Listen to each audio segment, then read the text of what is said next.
नमस्ते साथियों। गांव सरकार की 83वीं कड़ी में हम आज आपसे बातचीत कर रहे हैं।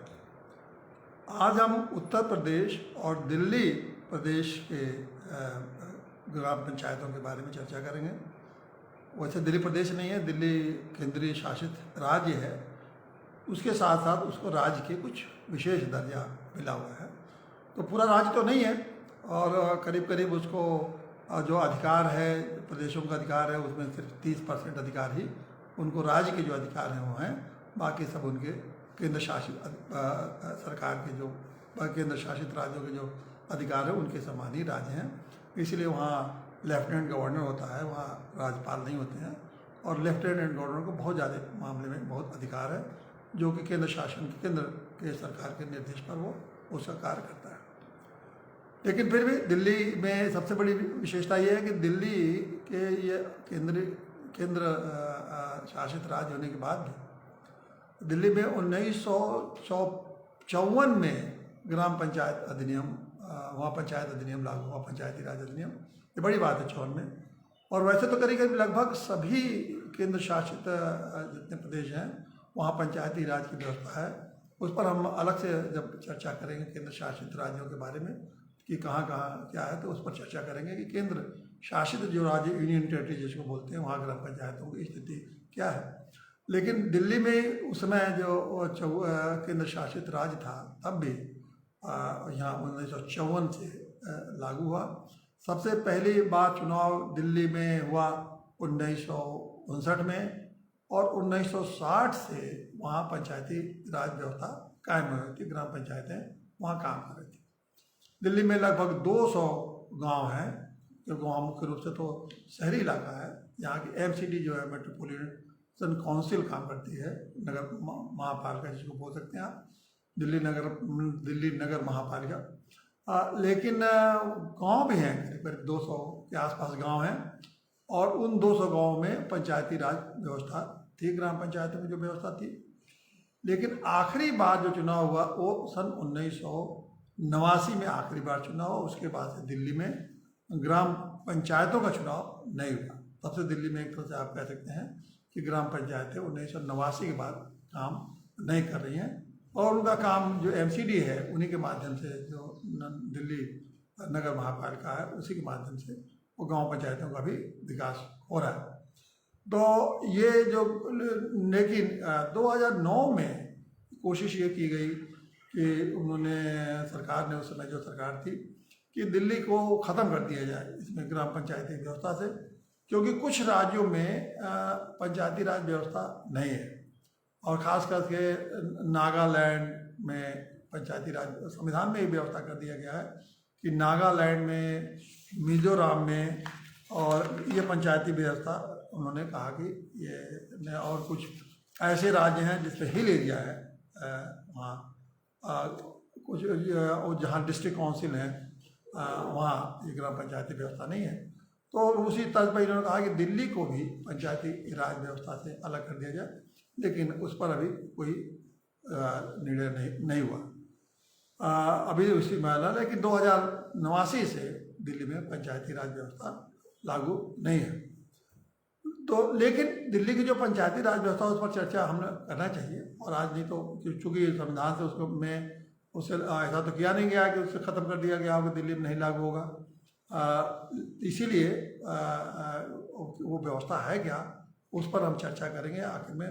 तो उत्तर प्रदेश और दिल्ली में क्या फ़र्क है, क्योंकि हो सकता है आज नहीं लागू है, फिर कल लागू हो जाए और जितने भी गांव हैं उसमें पंचायती राज व्यवस्था अपने जो व्यवस्था है, क्योंकि ये संवैधानिक व्यवस्था है और संविधान ने उनको एग्जाम्प्ट किया नहीं है, तो आज नहीं तो कल उनमें लागू करना ही पड़ेगा। और लागू करना पड़ेगा तो वो जानना जरूरी है कि किस तरह के दिल्ली राज्य में एक पंचायती राज व्यवस्था है। देखिए, उत्तर प्रदेश और दिल्ली में जो पंचायती राज व्यवस्था है उसमें कोई ख़ास फ़र्क नहीं है, जैसे यहाँ में ग्राम, लेकिन एक बहुत बड़ा फ़र्क है। और जो मैंने अभी तक जितने भी राज्यों के बारे में आपसे चर्चा किया, उसमें एक फ़र्क हमको देखने को मिला दिल्ली में, कि दिल्ली में गांव पंचायत और गांव सभा की चर्चा, गांव, वहाँ ग्राम नहीं लिखा है, वहाँ गांव लिखा है, गांव सभा। हम लोग जो जैसे गांव सभा का भी किसी भी राज्य का एक मैं चर्चा करी, हर जगह ग्राम सभा, और संविधान में भी जो शब्दावली इस्तेमाल की गई है वो ग्राम पंचायत, ग्राम सभा की इस्तेमाल की गई है। लेकिन दिल्ली का जो अधिनियम है उसमें गांव सभा और ग्राम पंचायत का अधिनियम है। ये अलग बात है कि उन्होंने अपनी व्याख्या में जो उनका परिभाषा किया है गांव सभा या गांव पंचायत का, तो उसमें अधिनियम में ही लिख दिया है कि इसका मतलब ग्राम सभा और ग्राम पंचायत है। लेकिन ये जो 54 में दिल्ली ने गांव सभा लिखा, क्योंकि गांव का जो देखिए, गांव एक ऐसा शब्द है ना, ग्राम और गांव में कोई फर्क नहीं है, लेकिन गांव बहुत एक लोकप्रिय शब्द है। हर घर गांव गांव गांव की बात करते हैं, ग्राम बोलचाल में नहीं है।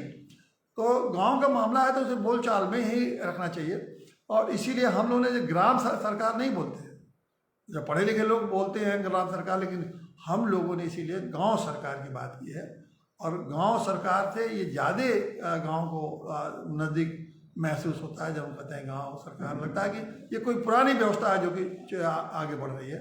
लेकिन जब ग्राम सभा कहते हैं, ग्राम पंचायत कहते हैं, लगता है कि कोई नई व्यवस्था गांव में लागू हो गई है। तो ये मैं एक तो दिल्ली की एक अच्छी विशेषता है जो कि हम लोगों के जो सोच है उसके बड़ा अनुकूल है कि ग्राम नहीं बल्कि गांव शब्द का इस्तेमाल किया जाना चाहिए। इसीलिए हम लोगों ने तो गांव सरकार ही कहा है, ग्राम सरकार की बात नहीं करते हैं। तो जहाँ जहाँ भी हम लोग चर्चा करते हैं गांव सरकार की बात करते हैं। तो एक तो ये परिवर्तन। दूसरा, दिल्ली में भी जैसे यहाँ प्रधान है वहाँ उप प्रधान है, और होता है जैसे प्रधानों का चुनाव होता है वैसे ही उप प्रधानों का चुनाव होता है, वैसे वहाँ भी चुनाव होता है। उत्तर प्रदेश में तो प्रधान नहीं है, तो प्रधान का चुनाव होता है, उसी तरह यहाँ का चुनाव होता है। जिस तरह से यहाँ के सदस्य होते हैं वार्डों के सदस्य, उसी तरह वहाँ भी वार्ड के सदस्य हैं। जिस तरह यहाँ से हटाने का व्यवस्था है प्रधान को, और उसी तरह वहाँ भी ग्राम प्रधान की उनके खिलाफ अविश्वास प्रस्ताव पास करके उनको हटा सकते हैं। और अधिकार जो ग्राम पंचायतों को मिला है लगभग वहाँ भी उसी तरह के अधिकार हैं। अब ये तो आप कोई खास अंतर नहीं है। हाँ, दो और अंतर है कि वो देश समझने लायक है। एक तो वहाँ एक सर्किल पंचायत जैसी व्यवस्था है, और सर्किल पंचायत में जो है ये है कि जब जैसे हमारे यहाँ सर्किल पंचायतों का जो वो का काम है, ये समझिए पंचायती अदालत। तो ये सर्किल पंचायत कई 2, 4, 6 गाँवों को मिलके उन्होंने एक सर्किल पंचायत बना रखा है, घोषित कर रखा है। और उस सर्किल पंचायत में एक पंचायती अदालत की व्यवस्था की है, जो छोटे छोटे मुकदमे उन्हें उसका मुकदमों का फैसला कर सकते हैं। ये बिल्कुल ठीक वैसे ही है जैसे कि अपने उत्तर प्रदेश में न्याय पंचायत की व्यवस्था थी, जो अब इस समय निष्क्रिय है, वो काम नहीं कर रही है। वो एक तरह से वो व्यवस्था यहाँ बंद है। तो ये मैंने पूरे प्रदेशों के जब व्यवस्था ये देखी तो ये देखा कि एक तो न्याय की व्यवस्था जो है बिहार में है, वहाँ भी ग्राम स्तर पर न्याय करने की व्यवस्था है। दूसरा, हमने दिल्ली में देखा कि ये पंचायती न्यायालय की व्यवस्था है, कानून के तहत है। उत्तर प्रदेश में भी था लेकिन नहीं अब काम कर रहा है। और ये देखने को मिला कि वहाँ भी एक पंचायती व्यवस्था काम कर रही है। केरल में भी देखने को मिला कि वहाँ भी कुछ मामलों में पंचायती न्याय की व्यवस्था स्थापित है। तो ये, लेकिन अब दिल्ली के ये व्यवस्था तो अच्छी है, ये सर्किल पंचायत और पंचायती अदालतें, लेकिन अब चूँकि वहाँ ये काम ही नहीं हो रहा है 89 के बाद, तो ये पंचायती व्यवस्था वहाँ लागू ही नहीं चल रही है, लागू ही नहीं है।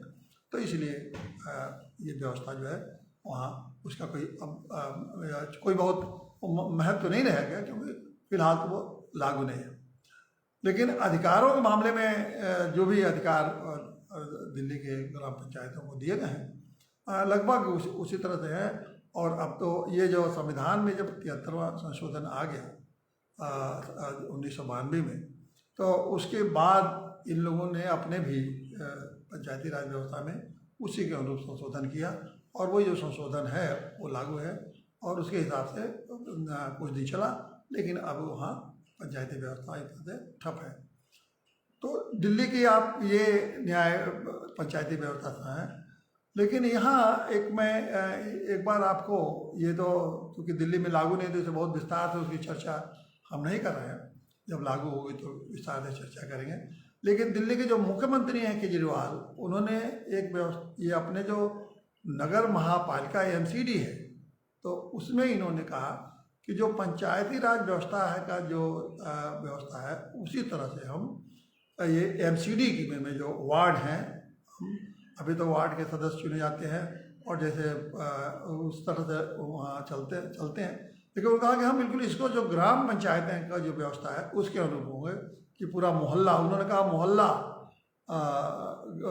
वार्ड के जगह पर उन्होंने कहा कि एक एक मोहल्ला होंगे और मोहल्ला पंचायत की तरह से उन्होंने कहा कि मोहल्ला स्वराज, उन्होंने एक स्वराज अपना एमसीडी अपने 2001 में ये एक स्वराज की कल्पना की 2012 कब किया इन्होंने, जब आए होंगे, जब से ये आए, तो उस स्वराज की जो इनकी 2019 या 18 में कभी भी किया इन्होंने, तो एक स्वराज की कल्पना इन्होंने जो किया उसमें यह है कि गांव के जो तरीका है वही तरीका हम नगरों में भी लागू कर देंगे।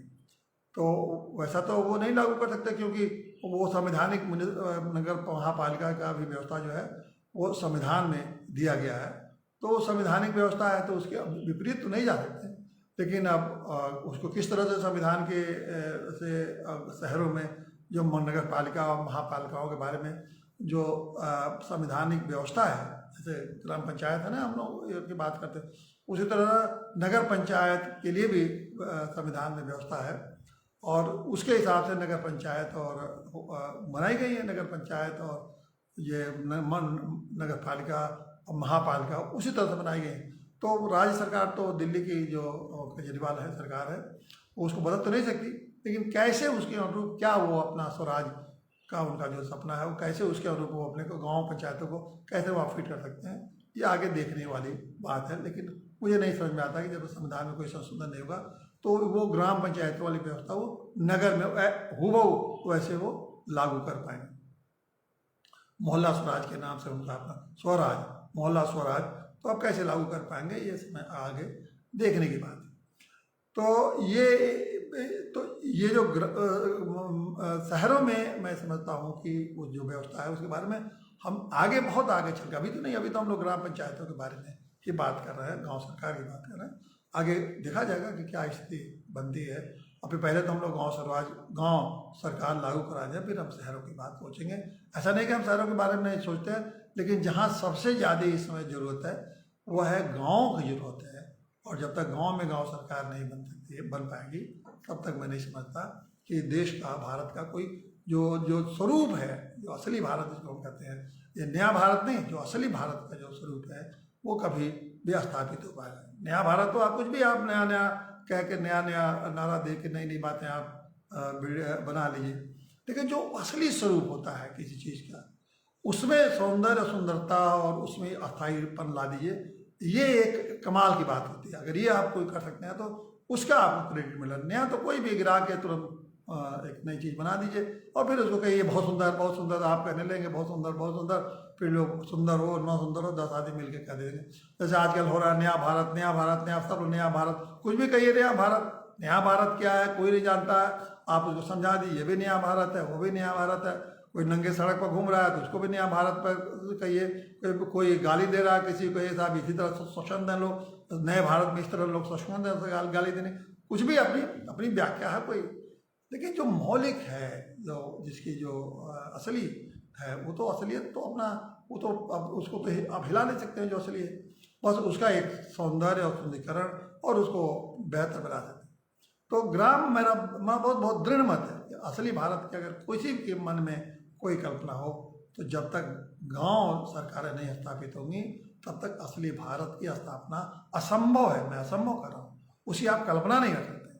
और धीरे धीरे अगर असली भारत की तरफ नहीं लौटे आप तो नया भारत के नाम पर इस देश को कहाँ ले जाएंगे, दिशाहीनता के तरफ ले जाएंगे या किस तरह ले जाएंगे वो जो नए भारत की कल्पना करते हैं वही जानते हैं। और मैं समझता हूँ नया भारत की कुछ कल्पना करने वाले 150 हज़ार लोग जो होंगे वो उन्हीं से पूछिए तो शायद ही कभी बता पाएंगे कि वो नया भारत क्या उनकी अवधारणा है, किधर को ले जाना चाहते हैं। देखिए, इस बार फिर एक बार हम आपको संविधान की व्यवस्था को एक बार स्मरण करना चाहते हैं। मैं बार बार इतने एपिसोड में, करीब करीब 82 है, 83वां एपिसोड है, 83 कड़ी में मैं आप बार बार ध्यान इसलिए दिलाता हूँ कि जब भी मैं किसी से चर्चा करता हूँ तो ग्राम पंचायतों के बारे में लोगों को बिल्कुल पता ही नहीं, और जबकि ये संवैधानिक व्यवस्था है। ये जो मैं आपके सामने रखता हूँ ये एक संविधान द्वारा प्रदत्त एक व्यवस्था है, कोई हमारी कल्पना नहीं है, कोई खाली हमारा पुलाव नहीं है, बल्कि संविधान में एक बहुत सोची समझी व्यवस्था दी गई है। और ये व्यवस्था भी अचानक नहीं आई है, इसके लिए पूरे आज़ादी की लड़ाई में गांधी जी व्यवस्था के लिए कहते रहे कि अगर ग्राम पंचायतें, अगर ग्राम स्तर पर स्वराज नहीं स्थापित होगा तो भारत में कभी स्वराज स्थापित नहीं होगा। ये गांधी जी तो खुल के कहते थे। उसके बाद लोहिया आए, लोहिया ने भी इसको खूब कहा कि चौखंबा राज ही दिया। उन्होंने कहा एक खम्बा तो गांव का होना चाहिए, अपनी व्यवस्था गांव वाले खुद चलाए। जयप्रकाश नारायण ने कहा कि गांव, तो उन्होंने ये कहा कि ये जो गांव हमारे अगर नहीं रहते, ग्राम के स्वराज नहीं रहता गांव स्वराज में, तो ये हमारा देश तो ये हालत ये इस तरह बचता ही नहीं, जिस तरह अंग्रेज ने 47 छोड़ गए, इससे भी बदतर हालत रही। ये तो तमाम आक्रांताओं आए, लेकिन इस देश की जो सभ्यता और संस्कृति को गांव वालों ने अपने गांव स्वराज जो उनका स्थापित था उसके बलबूते पर बचा के रखा। और वो अगर वो न रहते तो ये भारत तो है कभी ऐसा गुलाम बनता कि शायद ये खंड खंड हो जाता, इस भारत की कोई वो वही नहीं बचती, क्या नाम है इसकी, अस्तित्व ही नहीं बचता। लेकिन गांव ने भारत के अस्तित्व को इतने सालों, हजारों सालों तक बचा के रखा। तो ये सारे ये जो कहते आए लोग, तो संविधान कोई जब भारत के संविधान सभा में जब बात आई तो जो उसमें भी खूब बहस हुआ, और इतना बहस हुआ कि ये हुआ कि साहब जो हमारी संवैधानिक व्यवस्था हो गांव से शुरू हो। मतलब उनका ही कहना था कि ये व्यवस्था हमारी जो शुरू हो वो गांव से लेके केंद्र तक जाए। अब ये बहुत बहस हुई। गांधी जी का यही कहना था। गांधी जी ने एक अपना भी एक संविधान बनाया था जिसमें कि उन्होंने गांव को आधार बना के गांव से पहले चुनाव होगा और गांव के बाद उसी आधार पर राज्यों का चुनाव हुआ, फिर केंद्र का चुनाव हुआ। ये गांधी जी का अपना संविधान। तो वो गांव को मूल के आधार पर रख के और देश के जो लोकतंत्र को स्थापित करना चाहते थे। तो गांधी जी को संविधान तो उसके पहले मर गए, और उसके बाद उनके गांधी के संविधान पर तो लोगों ने कोई खास चर्चा ही नहीं की संविधान सभा में। तो उस समय संविधान सभा का जब बहस हो रहे थे उसमें गांधी जी नहीं थे, तो उनके संविधान लोगों ने सोचा कि वो, क्योंकि मॉडल हमारा जो चल रहा था उस समय 47 में जब देश आज़ाद हुआ तो 1935 में जो एक संवैधानिक व्यवस्था थी अंग्रेजों द्वारा बनाई गई थी, करीब करीब वही मॉडल चल रहा था। और वो मॉडल क्या था? जो ब्रिटिश मॉडल था। तो जो ब्रिटिश मॉडल था वही 1935 में, वही मॉडल 19 में संविधान भारत का संविधान का ही है, भारत का संविधान 1935 का, उसको गवर्नमेंट ऑफ इंडिया एक्ट कहते हैं। तो वही गवर्नमेंट ऑफ इंडिया एक्ट जो है 1935, वही भारत का संविधान उस समय था, वो 47 में वही था। तो गवर्नमेंट ऑफ इंडिया एक्ट का मॉडल क्या था? वही मॉडल था जो कि ब्रिटिश व्यवस्था थी।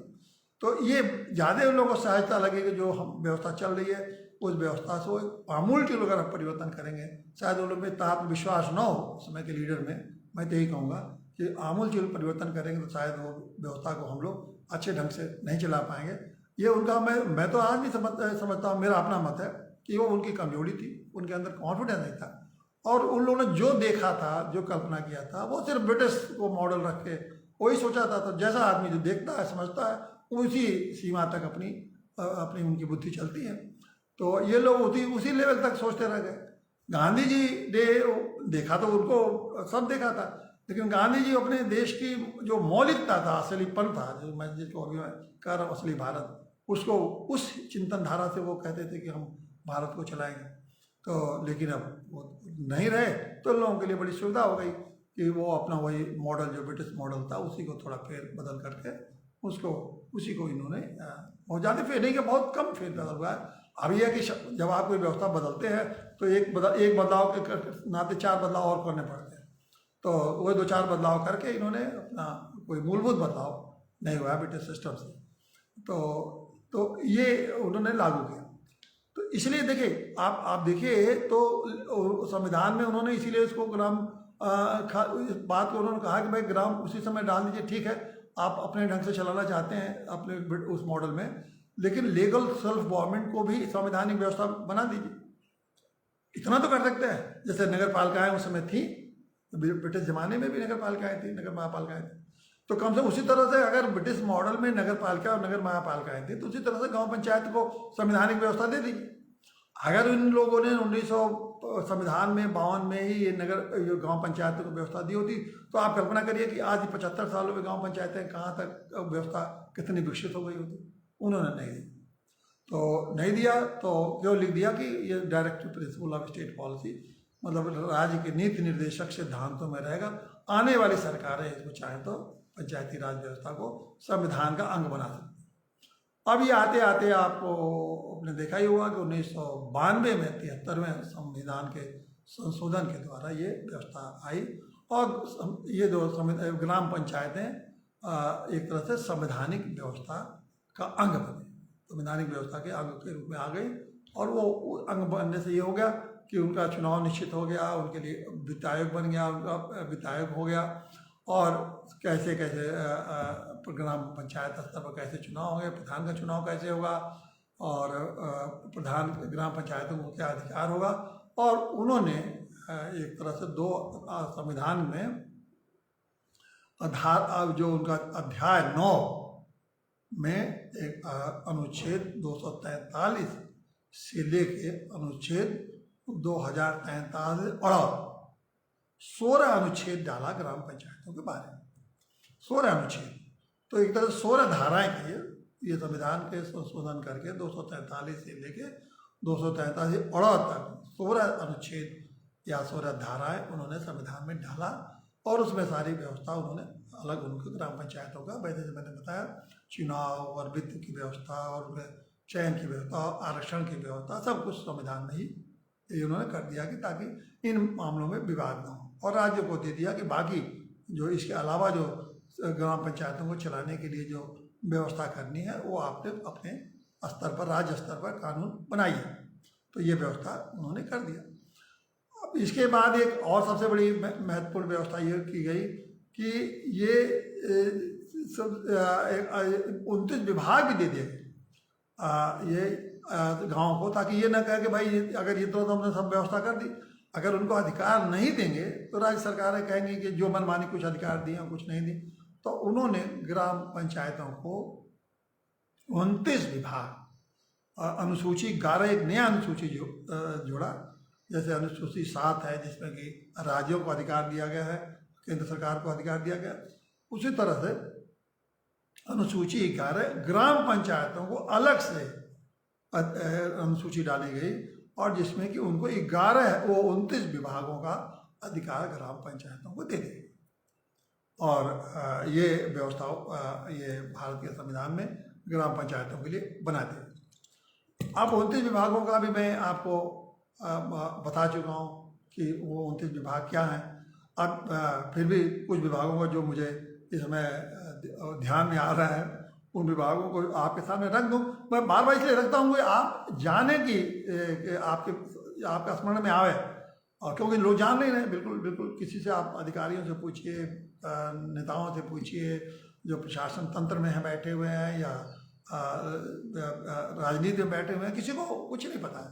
वो बस समझते हैं कि बस जो सरकार ग्राम पंचायतें जैसे चला रही है वैसे चलती रहनी चाहिए, विभाग के रूप में वो चला रही है। क्योंकि राज्य सरकार ने क्या किया कि राज्य सरकार और सभी ने अपने जब ग्राम पंचायतों को अधिकार देने की बात आई कि 29 के अलावा, तो उन्होंने 29 पे ही ग्रहण लगा दिया, कहा कि जो 29 विभाग हैं ये ग्राम पंचायतें जो इस्तेमाल करेंगे वो राज्य सरकार के निर्देशों के अधीन करेंगे। केंद्र सरकार ने तो उनको ये अधिकार दिया कि 29 के अलावा भी आप जितना अधिकार देना चाहें इन ग्राम पंचायतों को दे दें क्षेत्रीय जरूरतों के हिसाब से, लेकिन इन्होंने उसी पर ग्रहण लगा दिया। बहुत राज्यों ने दिया लेकिन सभी ने ग्रहण इस पर लगा दिया। अब ये जब से ये ग्रहण लगा कि राज्य सरकारों के निर्देश में ये ग्राम पंचायतें अपना अधिकार का प्रयोग करेंगे, तो फिर जब उसके बाद आप समझते ही हैं कि जब राज्य सरकार ये लग गया तो फिर अधिकारी, राज्य सरकार क्या मतलब राज्य सरकार के नेता और अधिकारी। तो नेता और अधिकारी, नेताओं मतलब जब कहता हूँ तो मंत्री और विधायक MP हमेशा ही सब सत्ता के पावर के चक्कर में रहते हैं कि हमको अधिक से अधिक पावर मिले। तो इन लोगों ने अधिकार पर अपना नियंत्रण शुरू किया और अधिकारी तो बैठे ही रहते हैं, अधिकार का नाम ही है उनका अधिकार के लिए, तो वो तो जितना उनको अधिकार मिलता है उनको उतनी संतुष्टि होती है। और बड़ी मुश्किल से वो अधिकार छोड़ना ही नहीं चाहते। उनके तो अधिकार छोड़ने के लिए आपको बड़ी मशक्क़त करनी पड़ती है उनसे अधिकार। तो इस तरह हुआ क्या कि ये ग्राम पंचायतों की स्थिति ये बन गई कि ये नेताओं के और अफसरों के गुलाम बन के रह गए। और ये जो गुलाम बन के जो रह गए हैं, इसी गुलामी की मुक्ति के लिए ये तभी हो पाएगी जब गांव सरकार को पूरा का पूरा अधिकार देंगे। और ये पूरा का पूरा ये जो हमारी कोशिश है वो यही है कि मैं कैसे हम लोग मिलजुल के कैसे ग्राम पंचायतों को इनके चंगुल से, नेताओं और अफसरों के चंगुल ने जो इनको गुलाम बनाकर कैसे इनको आज़ाद करें। तो एक तरह से ये जो हम लोग का जो अभियान चल रहा है वो एक तरह से गाँव के आज़ादी का अभियान कहिए। पूरी तरह से गाँव की आज़ादी, गाँव पूरी तरह से गुलाम है। किसकी गुलाम है? अफसरों और नेताओं के गुलाम। तो इन अफसरों नेताओं के गुलामी से मुक्त कराना ही ये गांव सरकार का जो अभियान आंदोलन जो भी हम लोग लगातार चला रहे हैं उसको वो आप समझ लीजिए कि वही एक हमारी कोशिश है। और इसी कोशिश के लिए हम लोगों ने अब इसको 83 आपका कड़ी में मैंने आपको आज तक बहुत कुछ बातें बताई हैं, बार बार मैं बात दोहराता भी रहता हूँ आपको याद दिलाने के लिए। लेकिन अब हम लोग इसको ज़मीन पर गांव में ले जाना चाहते हैं ताकि गांव के लोगों को जागृत किया जाए। क्योंकि अभी तक हम लोगों ने कहा 1.5-2 साल से कह रहे हैं, लिख रहे हैं, कहीं किसी को उसका कोई परवाह तो ही नहीं। क्यों परवाह होगा? परवाह होने की बात ही नहीं है। कौन अपना सत्ता और अधिकार छोड़ना चाहता है? तो स्वाभाविक बात है, कभी नहीं छोड़ेंगे। अब तभी छोड़ेंगे जब हम जबरदस्ती उनसे छीनेंगे। और जबरदस्ती कैसे छीन पाएंगे? हम तो जाके छीन नहीं लेंगे। जबरदस्ती जब वो तभी होगा जबरदस्ती जब गांव के लोग जागृत होंगे। और गांव के लोग जागृत कैसे होंगे?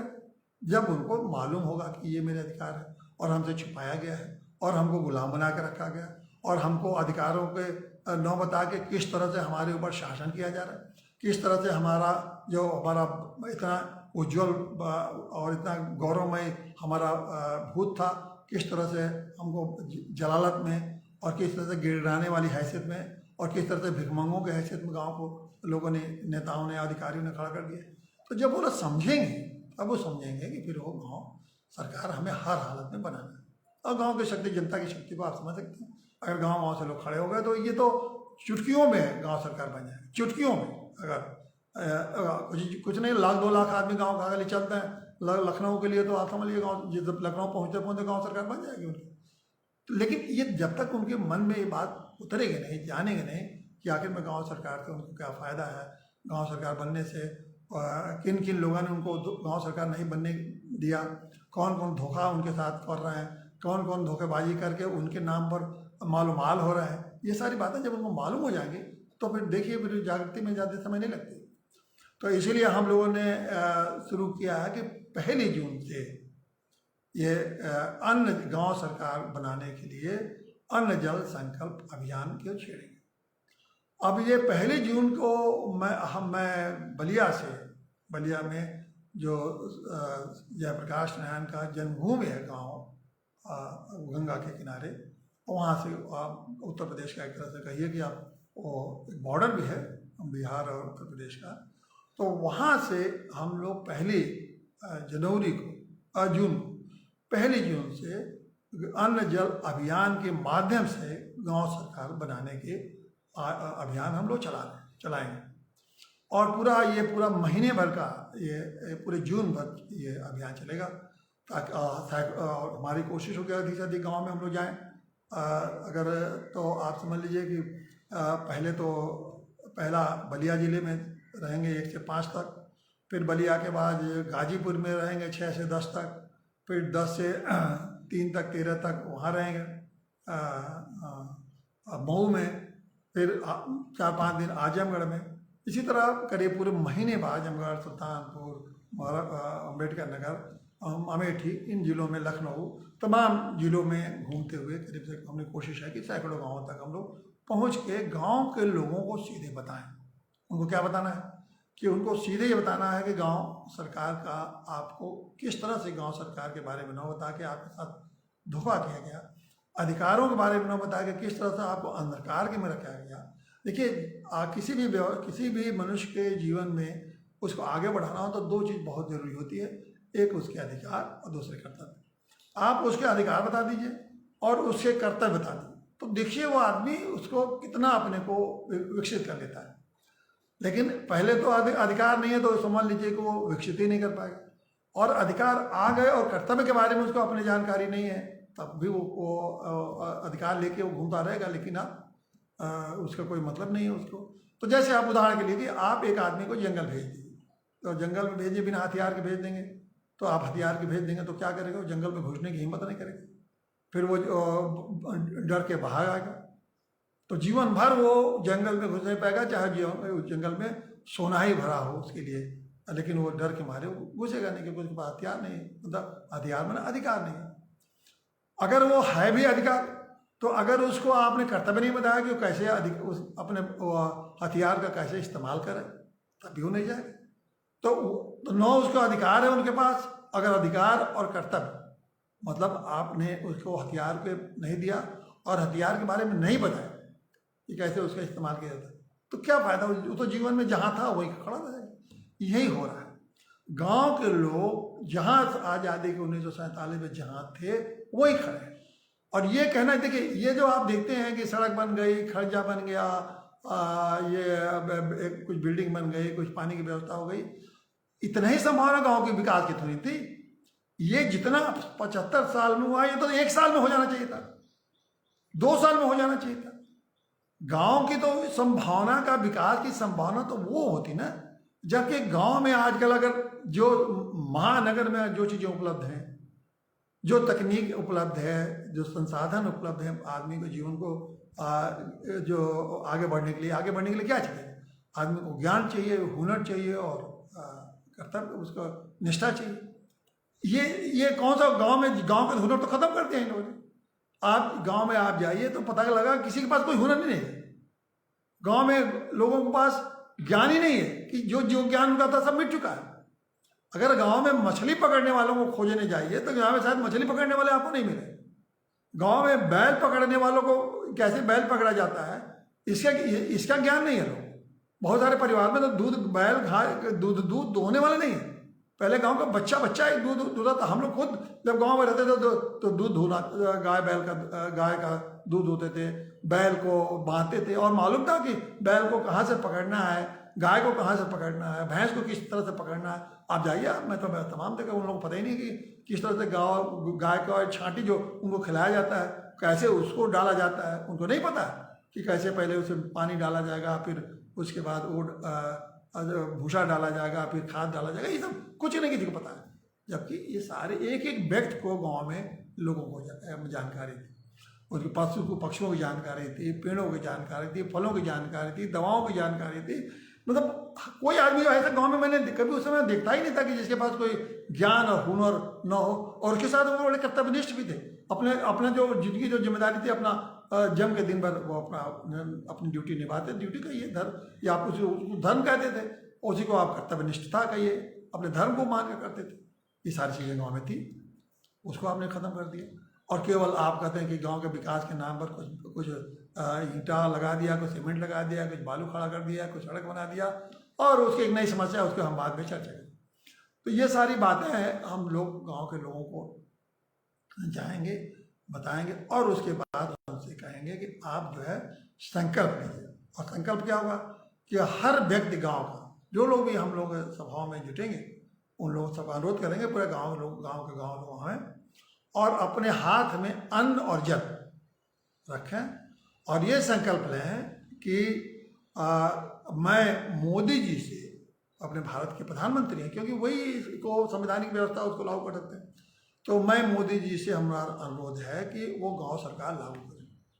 अगर वो गांव सरकार लागू नहीं करेंगे तो 2024 के लोकसभा चुनाव में हम उनको वोट नहीं देंगे। देखिए, बड़ा संभल है कि हम अन्न जल को साक्षी मानकर संकल्प लेते हैं कि मोदी जी आप गांव सरकार लागू करिए, जो संवैधानिक व्यवस्था है, और अगर गांव सरकार लागू नहीं करेंगे तो 2024 में लोकसभा चुनाव में हम आपको वोट नहीं देंगे। इतना संकल्प गाँव में लोग किया जाएगा, और गाँव में संकल्प किया जाएगा तो मैं समझता हूँ कि लोगों की भावना राष्ट्रीय स्तर पर खड़ी होगी। राष्ट्रीय जानेंगे प्रधानमंत्री मोदी जी तक भी शायद ये भावना हम लोगों की बात पहुंच सके, और वो फिर उस संवैधानिक व्यवस्था, कोई मांग नहीं है हमारी, वो जो संवैधानिक व्यवस्था है जिसको लागू होना चाहिए, जिसको 75 साल तक गाँव के साथ धोखा देकर लागू नहीं किया गया, जिससे 75 साल तक गांव वालों को गुलाम बनाने रखने के लिए खड़ंद किया गया, इसका उस खड़ंद से मुक्ति मिलेगी, और मैं तो कहता हूँ कि गुलामी से मुक्ति मिलेगी। तो गांव वालों को इस संविधान, जब देश आज़ाद हो गया लेकिन गांव को गुलाम बना के रखा गया है, ये तो मैं समझता हूँ कि महापाप है, और ये महापाप किसी और ने नहीं किया, देश के नेताओं ने किया और देश के अधिकारियों ने किया। तो इस जो आज़ादी की हमारी मुक्ति है, वो तो कहूँगा कि इनको ये पाप जो इन्होंने किया है, इस पाप से भी हम लोगों को, अब गांव के लोगों को मुक्त किया जाए। 1 अरब लोग गांव में रहते हैं, इस देश के 1 अरब लोग अगर लोगों के साथ आप इस तरह से व्यवहार कर रहे हैं, इस तरह से पाप कर रहे हैं, इस तरह से उनको गुलाम बनाए हुए हैं, तो ये कोई साधारण बात नहीं है। लेकिन मैं समझता हूँ कि गांव के लोग जिस दिन इस बात को समझ जाएंगे, वो गांव सरकार लागू करेंगे, और गांव सरकार जिस दिन लागू हो जाएगा, देखिएगा कितनी तेजी से भारत का जो असली रूप है वो उभर के आएगा, और भारत का जब असली रूप देश में स्थापित हो जाएगा, उसी दिन भारत दुनिया का सर्वश्रेष्ठ देश जो बनाने का हम लोग का सभी का जो मन में आता है कि जैसे पहले हम सोने की चिड़िया थी, उसी तरह एक बार फिर सोने की चिड़िया बने, तो वो सोने की चिड़िया का जो हमारा बार बार मन में लोगों के आता है, वो साकार हो जाएगा। भारत एक बार फिर सर्वश्रेष्ठ, दुनिया का सर्वश्रेष्ठ देश और सोने की चिड़िया बन सकती है। इन्हीं शब्दों के साथ आपसे मैं फिर अनुरोध करूँगा कि 1 जून से अन्न जल संकल्प अभियान की जो हम लोग का अभियान शुरू हो रहा है, एक बलिया के जयप्रकाश नगर के गांव से, वहाँ आप जुटिए, और जितना हम लोगों के साथ अगर जितना दूर चल सकते हैं चलिए। हम लोग गांव तो जाएंगे और वहीं रहेंगे, गांव में ही, गांव में खाएंगे पिएंगे। हम लोगों ने ये भी संकल्प लिया है कि किसी एक घर पर रह के नहीं खाएंगे, बल्कि पूरे गांव के लोगों से कहेंगे कि भाई आप लाइए अपने अपने घरों से 1-1 2-2 रोटी ला के हमारे रख दीजिए, और हम लोग मिलजुल के खाएंगे। तो ये ताकि किसी पे बोझ न पड़े, और गांव में हम चलते रहेंगे, अपनी बात वो बताते रहेंगे। तो इन्हीं शब्दों के साथ एक बार आपका फिर मैं आह्वान करता हूँ कि अन्न जल अभियान के साथ जुड़िए। बहुत बहुत धन्यवाद साथी।